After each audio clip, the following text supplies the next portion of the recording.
So guys, so I made this video, and after shooting the main video, I'm shooting this part.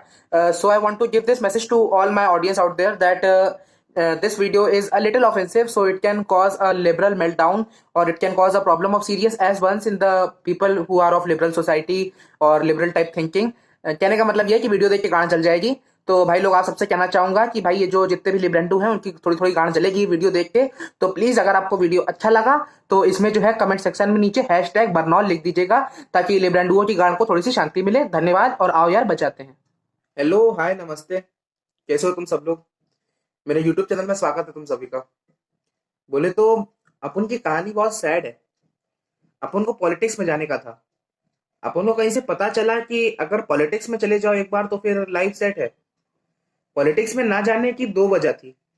एक तो अपन का नाम खराब था। कहने का मतलब कि अपन ने देखा कि पॉलिटिक्स में ट्रेंड चल रहा है, शॉर्ट फॉर्म में नाम चल रहा है, जैसे राहुल गांधी का रागा, नरेंद्र मोदी का नमो। अपन का नाम हरीश गोपाल था, तो इसीलिए अपन पॉलिटिक्स में जाना भी नहीं चाहता था। लेकिन एक सबसे बड़ी वजह यह थी कि अपन को कोई गुरु नहीं मिल रहा था जो अपन को पॉलिटिक्स के बारे में कुछ बता पाता। अपन का एक दोस्त था सम्राट भाई के नाम से। वो पॉलिटिक्स के बारे में जानता तो था। अपन ने सोचा कि अपन उसी को अपना गुरु मान लेगा। लेकिन फिर अपन को एक और गुरुजी मिला, एक नया गुरुजी, जिसके सामने सम्राट भाई भी बच्चा था। अपन ने जब उस गुरुजी को पहली बार देखा तो अपन को अंदर से एक शक्ति का एहसास हुआ। अपन ने देखा कि वो बिस्तर में लेटी हुई थी। वो चरम सुख की प्राप्ति कर रही थी। अपन समझ गया था कि अपन को इसी को अपना गुरु बनाना है। अपन अब जानता था कि पॉलिटिक्स में जाने की यही मदद करेगा। We have 572 seats to fill हमारे पार्लियामेंट में। So I think बहुत जरूरी है that educated people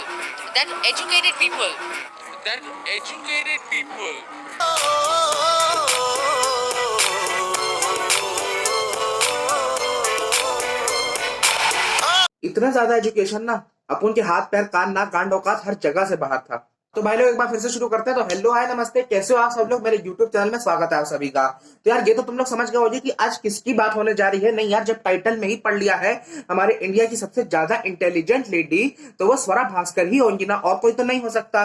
भाई देखो, राखी सावंत के ऊपर तो नहीं कर सकते ना, उनके ऊपर तो वैसे अलग बना चुके हैं, छोड़ो उनको कोई बाद में गिरेंगे। अभी जो है स्वरा दीदी पे ही हम ध्यान देते हैं। तो आओ यार बच जाते हैं।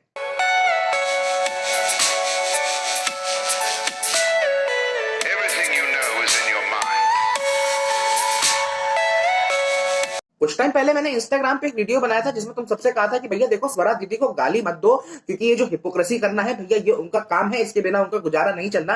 आज भी मैं तुमसे यही सेम चीजें कहता हूं कि भाई देखो, उनको गाली मत दो, क्योंकि भाई उनको ये सब हरकतें करनी पड़ती हैं अटेंशन में आने के लिए, अपना प्रोपेगेंडा फैलाने के लिए। अब भाई देखो, ये जो तुम मीम्स देखते हो ना, नेशनल क्रश वाले, ये तो बदलते रहते हैं। कुछ लोगों की क्रश दिशा पटानी होती है, कुछ लोगों की क्रश सारा अली खान होती है। लेकिन जितने भी बंदे हैं ना जो स्वरा भास्कर के ऊपर मीम्स बनाते हैं, उनकी आजकल एक नई क्रश बनी है, क्योंकि उन्होंने इतनी कमाल की बात बोल दी ना। नहीं, मैं क्यों बताऊं यार, खुद देख के आओ तुम लोग। एनआरसी कहाँ है? नहीं, एनआरसी कहाँ है? नहीं। You so fucking precious when you smile. Hit it from the back and drive you wild. Girl, I lose myself up in those eyes. जब एनपीआर हुआ तब स्वरा भास्कर को दिक्कत नहीं हुई। 15 साल से एक्टिविज्म कर रही है, तब स्वरा भास्कर सड़कों पर नहीं दिखाई गई। आपने बोला ना, आपने बोला ना, आपने। मैंने खुद हमेशा कहा है कि भाई नशे मत करो, दारू मत पियो, सुट्टा मत मारो। लेकिन अगर इतनी ज्यादा भयंकर नशे वाली कोई चीज होती है ना, जिसको पीने से इतना भयंकर नशा हो जाता है, तो मैं स्वरा दीदी से रिक्वेस्ट करना चाहूंगा, यार थोड़ा सा माल इधर भी भिजवा दो। अगर इतना भयंकर नशा होता है तो थोड़ा सा एक बार ट्राई तो हमें भी करना है। हाँ है एनआरसी सरकार से पूछे मैम, मुझसे काहे पूछ रही हैं? आप बता रही है कि डरावने प्रोविजन है। बात क्यों नहीं? आप कह रही हैं किसने? Hear me out, मेरा सवाल सुनिए। 1 सेकंड, नो मैम। आप जिसका जन्म नहीं हुआ उसका मुंडन करवा रही हैं। जवाबदेही मेरी एनआरसी कहाँ है? नहीं। नहीं। और यहाँ रिसेंटली हमको एक नए टैलेंट की पहचान मिली, क्योंकि हमारी स्वरा दीदी ने जो है बिना एनआरसी के ड्राफ्ट पढ़े एनआरसी के डरावने प्रोविजंस लोगों को समझाना शुरू कर दिया। यार मैं बता रहा हूँ, जिस तरह से देश में कोरोना वायरस फैलता जा रहा है ना, अब हमारी आखिरी उम्मीद सिर्फ स्वरा भास्कर दीदी बची है, क्योंकि जिस तरह से वो बिना ड्राफ्ट के पढ़े प्रोविजन बता देती, मैं बता रहा हूँ बिना साइंटिफिक रिपोर्ट पढ़े वो कोरोना वायरस का कोई क्योर भी बता देंगी। कहाँ है एनआरसी का? सरकार से पूछे मैम, मुझसे काहे पूछ रही हैं? आप बता रही। ये है लिब्रांडोस लोगों का पुराना फंडा। कहने का मतलब ये है कि पहले गाड़ खुद फैलाएंगे, हगेंगे खुद, लेकिन जब धोने की बारी आएगी तो सरकार से बोलेंगे सुच्ची करा दो। नहीं भाई सच बता रहा हूँ यार, तुम खुद एनआरसी की प्रोविजन बता रही हो, लेकिन जब पूछा गया ड्राफ्ट कहाँ है तो सरकार से पूछो। मैं इसके साथ दिन भर खेल सकता हूँ। अबे तो पेपर में लिख के आया था, फेल कैसे हो गया तू? सरकार से पूछो यार, मुझे क्या पता। भाई तेरी बंदी का किसी और के साथ अफेयर चल रहा है, सरकार से पूछो यार, मुझे क्या पता। अबे तेरा बच्चा हीटर पे क्यों मूत रहा है, सरकार से पूछो यार, मुझे क्या पता। भाई शैम्पू तो खत्म हो गया था, ये बाथरूम में क्या पड़ा हुआ है, सरकार से पूछो यार, मुझे क्या पता। आप जितनी तालियां बजवाना चाहती हैं, अब ये ऑडियंस राइट विंगर हो गई। आप जितनी तालियां बजवाना चाहती हैं आप बजवा मुझे तालियां नहीं बजवानी है मैम, मैं मेरी बात प्रदर्शन सुनिए। करवा। और उसके बाद ये लिब्रांडोस लोगों का एक नया दूसरा तरीका, कहीं पे भी डिस्कशन हारने लगो, कहीं पे भी खुली नंगी बेइज्जती हो जाए तो तुम्हारे पास एक तरीका है।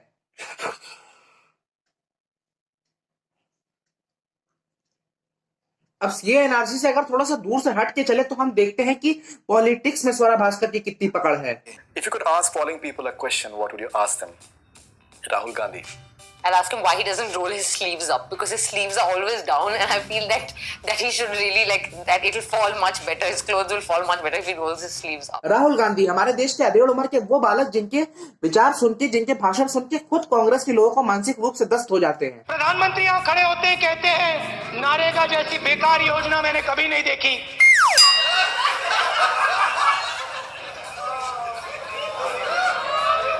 नारेगा, मनरेगा, मनरेगा, महात्मा गांधी योजना। मैं अंदर गया, एक छोटा सा बच्चा था, शायद इतना बड़ा।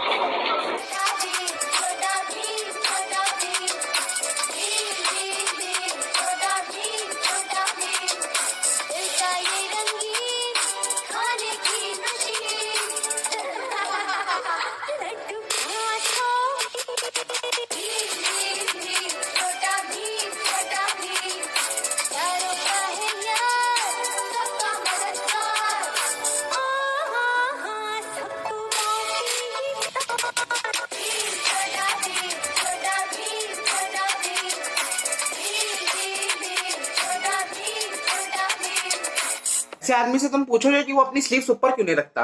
बहुत अच्छे। उसके बाद स्वरा भास्कर जी ने जो है हमारे प्रिय नेता, जिनमें जो है देश के पीएम दिखाई देते हैं कुछ लोगों को, कन्हैया कुमार जी के लिए भी कैंपेन किया था, जो डबली बजाते हैं। इसके भी काफी सारे रीजंस थे, क्योंकि वो आर्मी वालों को रेपिस्ट बताते थे और इसका परिणाम कुछ ऐसा हुआ कि वो अपनी रैली में 7 दिन में से 8 बार पीट दिए गए।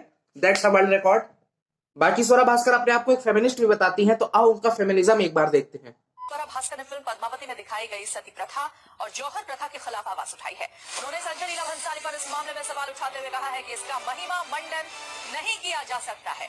एक खुले खत में उन्होंने संजय लीला भंसाली से पूछा है कि 21वीं शताब्दी में भी महिलाओं की इज्जत के इर्द गिर्द ही सारी बातें क्यों घूमती हैं? विधवा बलात्कारी महिलाओं को क्या जीने का अधिकार नहीं है? जब आप हिस्टोरिकल मुद्दे पे आज के जमाने पे फिल्म बनाते हो तो आपका लेंस तो आज। स्वरा भास्कर यहाँ पे इतनी ज्यादा समझदार हैं कि वो 2 तरह की औरतों में फर्क नहीं कर पा रही हैं। एक तो वो होती हैं जो रेप विक्टिम होती हैं, मतलब कि उनका एक बार बलात्कार होता है, फिर या तो उनको मार दिया जाता है या बच जाती है, जो भी आगे होता है। दूसरी होती हैं जिनको कहा जाता है सेक्स स्लेव। कहने का मतलब ये है कि भाई जिंदगी भर उनका बलात्कार होता जाता है और जब उनसे मन भर जाता है तो उनका मालिक या तो उनको बेच देता है आगे, या फिर उनको मार देता है। पुराने टाइम में देखा जाता था ज्यादातर इस्लामिक सेनाओं में, जहां भी वो कहीं हमला करते थे किसी किले के ऊपर या किसी भी जगह पे, तो वहां की औरतों को ले जाते थे, आपस में बांट लेते थे। जो औरत जवान होती थी, सुंदर होती थी, उसको राजा को दे दिया जाता था एज अ सेक्स स्लेव। उसकी जो थोड़ी कम खूबसूरत होती थी उनको सिपाही आपस में बांट लेते थे। जो बूढ़ी होती थी उनको या तो मार दिया जाता था या फिर दासियां बना लिया जाता था। तो होता जनरली ये था कि भाई जो वहां की औरतें होती थी वो अपनी सेल्फ रिस्पेक्ट को ऊपर रखते हुए मर जाना पसंद करती थी, और इसी को जौहर प्रथा कहते थे, जो पद्मावत फिल्म में दिखाया गया था। लेकिन यहाँ स्वरा भास्कर को इतनी बड़ी बात यहाँ पे समझ नहीं आई। अगर आज के हिसाब से बात करी जाए तो मैं भी यही कहूंगा यार ये सब चीजें बकवास थी, क्योंकि भाई आज के टाइम पे हमारे पास लॉ है, ऑर्डर है, पुलिस है, हर चीज है। भाई एक औरत को जो है, जो विधवा है, उसको भी इंसाफ मिल सकता है अगर उसके साथ कोई उल्टी सीधी हरकत होती। लेकिन तब के टाइम पे ऐसा नहीं होता था। तो तब के टाइम पे मैं कहना चाहूंगा यार ये महिलाओं के लिए बहुत ज्यादा साहसी काम होता था कि अपनी सेल्फ रिस्पेक्ट को ऊपर रखते हुए अपनी जान दे देना, ताकि वो किसी और की सेक्स स्लेव ना बने। लेकिन अब ये छोटी सी 1 मिनट की बात स्वरा भास्कर को कौन समझाए। स्वरा भास्कर के हिसाब से पद्मावत फिल्म में जो है वो जो है रानी पद्मावती को मरना नहीं चाहिए था, क्योंकि उसकी वजह से फेमिनिज्म खराब हो रहा है, औरतों को वीक दिखाया जा रहा है, बल्कि रानी पद्मावती को जो है अलाउद्दीन खिलजी के साथ जाना चाहिए था, उनकी सेक्स स्लेव बनना चाहिए था, जिंदगी भर उनका बलात्कार होता रहता, तो स्वरा भास्कर का फेमिनिज्म जो है सुरक्षित रहता, तालियां बजती रहनी चाहिए। बाकी अगर तुम कंट्रोवर्सी और हिपोक्रेसी की बात करो तो स्वरा भास्कर और हिपोक्रेसी का ऐसा ही रिश्ता है जैसे हिमेश रेशमिया और रेणु मंडल का था। अक्सर दुश्मन देश समझा जाता है, वो कतई ऐसा नहीं है। और जितना हमें यहाँ प्यार और मैं कसम खा के कह रही हूँ, मैं काफी जगह घूमी हूँ, लेकिन लंदन, न्यूयॉर्क, इस्तांबुल, पेरिस सब फेल है लाहौर के सामने। And what do you expect? What state that's run by Sharia laws? They're an unsecular state. Like, were you thinking that? I'm not surprised at all. And why should we hold up Pakistan, which is like a failing state, as, I don't understand why we keep taking pleasure and feeling a sense of self-worth from all the silly things that happen in Pakistan. मैंने जनाब word सीख लिया, क्योंकि हम India में भैया भैया करते हैं, लेकिन मैंने सोचा हाँ थोड़ी सलीके से रहना चाहिए, तो हम गए और कहा जनाब, वो हम थोड़ा रास्ता नहीं समझ आ रहा। And I can rest assure you Pakistanis have a way worse vocabulary than we do. Personal जो हमारे संविधान पे हाथ रख के शपथ लेते हैं, वो अनआर्म्ड मुसलमानों पे वार करते हैं, उनकी प्रॉपर्टीज डिस्ट्रॉय करते हैं और गालियां देते हैं, घरों में घुसते हैं, सिर्फ क्योंकि वो non-veg खाते हैं। We are ruled by a government that does not believe in our constitution. We are ruled by police forces that do not believe in the constitution. It seems we are now in a situation where our courts are not sure whether they believe in the constitution or not. मी लोग और जो लोग अभी social media पे फिर से मोदी केजरीवाल के नाम ये सब लगा रहे हैं, वो सबसे बड़े बेवकूफ खुद ही हैं, क्योंकि पहले सोशल मीडिया से उन्होंने ही आग लगानी शुरू की, और जब आग सच में लग गई तो अब फिर से वापस से टारगेट वही बना रहे हैं जो उनके प्रोपेगेंडा में फिट होता है। स्वरा भास्कर जी अभी भी मरे हुए में अपनी इंस्टा स्टोरीज ढूंढ रही हैं। एक्चुअली बहुत कठिन हो जाता है जब आप एक ही तरह के विंग को और एक ही तरह की कट्टरवाद सोच को सपोर्ट करते हैं, और वैसे ही कुछ कठिनाई आज स्वरा भास्कर जी, सबा नकवी जी, कुणाल कामरा, जावेद अख्तर साहब जैसे बहुत से लोगों को हो रही है। इतना होने के बावजूद भी ये दंगाइयों को दंगाई नहीं बोल रहे, बल्कि उनमें रिलीजन ढूंढ रहे हैं। आपको इनके पूरे सोशल मीडिया पोस्ट में एक तरफा हिंदू, मुस्लिम, बीजेपी आपकी बातें मिलेंगी। कभी भी ये दंगाई को दंगाई, टेररिस्ट को टेररिस्ट नहीं कहते, या विक्टिम को विक्टिम नहीं कहते। ये उसमें हिंदू, मुस्लिम, बीजेपी, आप ये सब ढूंढते रहते हैं। और कुणाल कामरा भाई का तो पूरा सोशल मीडिया ही मोदी के नाम से, मोदी बैशिंग से चलता है। और इतना ज्यादा रिलीजन बेस्ड ब्रेन वॉशिंग करने के बाद ये लोग शांति की अपील करते हैं। स्वरा जी का इंस्टा पे ये कहना है कि इसकी जिम्मेदारी कपिल को देनी चाहिए, कपिल जिम्मेदार है इसके लिए। मैडम अब सच में आंखें खोल लो, अब कंटेंट नहीं है, अब पेड ट्वीट या पेड इंस्टा स्टोरीज की बात नहीं हो रही है, लोग सच में मर गए। हमें ये बचा नहीं गया वहाँ, मेरा बच्चा गली से क्या होता, गली में से खींच कर ले गए मेरे बच्चे को। तो क्यों गए थे वो बाहर? वो तो लड़ाई इनसे भीड़ हुई, यहाँ तक मुंडन आ गए थे, वहाँ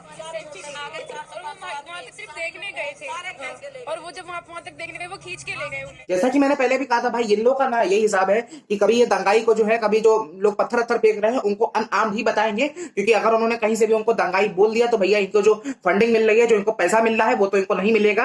और दूसरी बात यह है कि भाई ये लोग वो लोग हैं जो किसी भी हद तक जा सकते हैं पुलिस को डिफेम करने के लिए। इसके ऊपर मैं एक वीडियो 4 मिनट का पहले ही बना चुका था, जैसा मैंने बताया था, मेरे इंस्टाग्राम आईडी पे था, उसको जाके देखना चाहो तो देख लेना।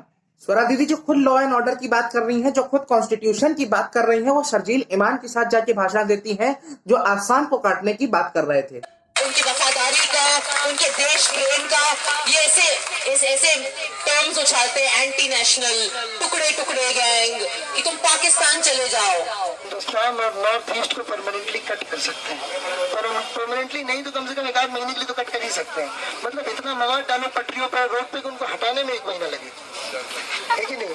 जाए एयरफोर्स से, असम को काटना हमारी जिम्मेदारी है। स्वरा दीदी हमारे लॉ एंड ऑर्डर को इतना मानती हैं कि इनके ऊपर केस भी हो चुके हैं कि इन्होंने दिल्ली जो है दंगों में लोगों को भड़काया है, क्योंकि इनके कुछ ट्वीट्स देख के जो है काफी लोग भड़के गए थे और काफी लोगों ने उसकी वजह से दंगों की शुरुआत करी थी। अब जैसे कुणाल कामरा का है ना, कुणाल कामरा का सीधे समझ में आता है कि ये सिर्फ बीजेपी हेट है, इससे ज्यादा कुछ नहीं है, क्योंकि जब मनमोहन सिंह ने सीएए की शुरुआत करी थी तब इन लोगों को कुछ नहीं कहना था, तब कोई दंगा नहीं हुआ, कोई बवाल नहीं हुआ। अब सिर्फ और सिर्फ बीजेपी है, इस वजह से बवाल हो रहा है। After the partition of our countries, the minorities in countries like Bangladesh have faced persecution, and it is our moral obligation that if circumstances force people, these unfortunate people, to seek refuge in our country, our approach to granting citizenships to these unfortunate persons should be most liberal.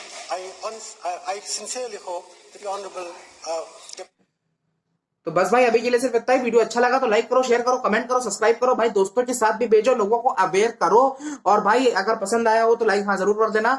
और भाई जिनको नहीं पता, मुझे मेरे Instagram ID @YesSaxena100 पे आके follow कर लेना। कोई नए वीडियो का टॉपिक हो, कोई बात हो, वहां पे आके कर सकते हो। तो अभी के लिए सिर्फ इतना ही और बस जय हिंद।